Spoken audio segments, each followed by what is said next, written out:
Hello everyone, সবাই কেমন আছো? ভালো আছো তো? আজকে রেসিপি ছিল ওই মাছ দিয়েই একদম সিম্পল 10 মিনিটের মধ্যে হয়ে যাবে ওই রকম একটা রেসিপি।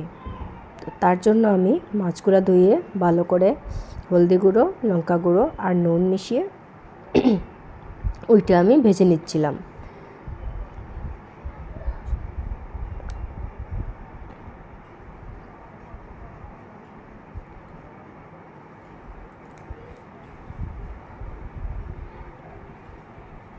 একটা একটা করে মাছগুলো আমি দিয়ে দিয়েছিলাম।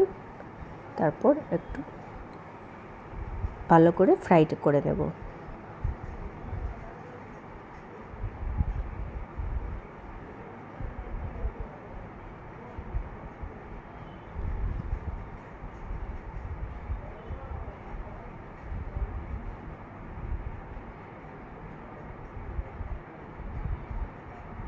আমার মাছ ভাজাগুলো হয়ে গেছে, আমি এগুলো নামিয়ে দিচ্ছি। এই রেসিপিটা বানানোর জন্য আমার একটা পেস্ট লাগবে, যার মধ্যে থাকবে পেঁয়াজ, রসুন, কাঁচা লঙ্কা, টমেটো যদি থাকে তো টমেটোটাও আপনি পেস্টে দিতে পারেন। একটা এখন পেস্ট বানিয়ে দেব।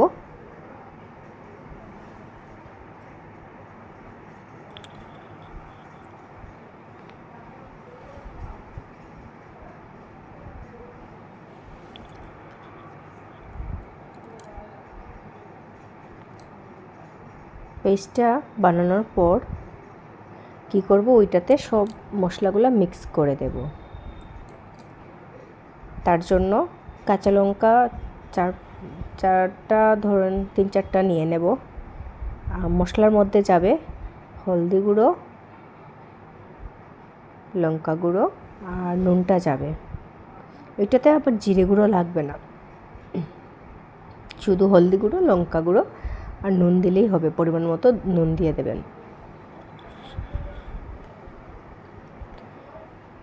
মশলাগুলো দিয়ে ভালো করে মিক্স করে দেব।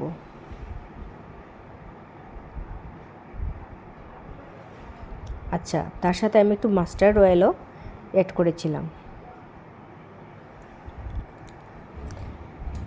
আপনারা যদি চান একবার ট্রাই করে দেখতে। এত ইজি রেসিপিটা, একদম 8 থেকে 10 মিনিটের মধ্যে রেসিপিটা হয়ে যায় আর খেতেও ভীষণ টেস্টি হয়। তো এখন আমি কড়াইটা গরম করে নিলাম, মাস্টার্ড অয়েল দেব আর একটা ফোড়ন দেব। ফোড়নে যাবে গোটা জিরা একটু যাবে আর কালি জিরা একটু যাবে।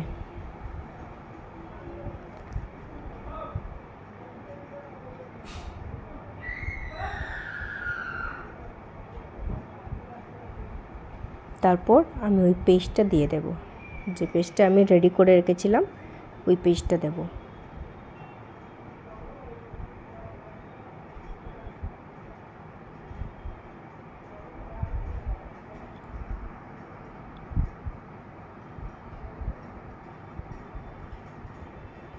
পেস্টটা দেওয়ার পর ভালো করে নাড়াচাড়া করে দেব।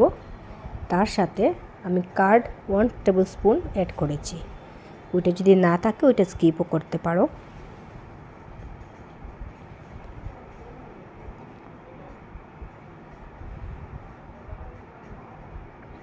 কার্ডটা অ্যাড করার পর ভালো করে মশলাটা কষিয়ে নিতে হবে। একটু ভালো করে নাড়াচাড়া করে কষিয়ে দেব যতক্ষণ না আর কি তেলটা ছেড়ে যাচ্ছে।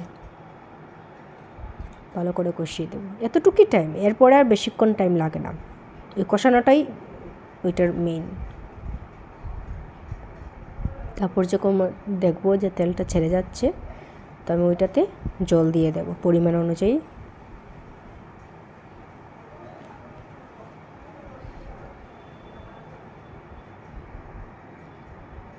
জলটা দেওয়ার পর আমি নাড়াচাড়া করে আবার জলটা ফুটার জন্য রেখে দেব। যখন দেখব ফুটে গেছে মাছগুলো দিয়ে দেব।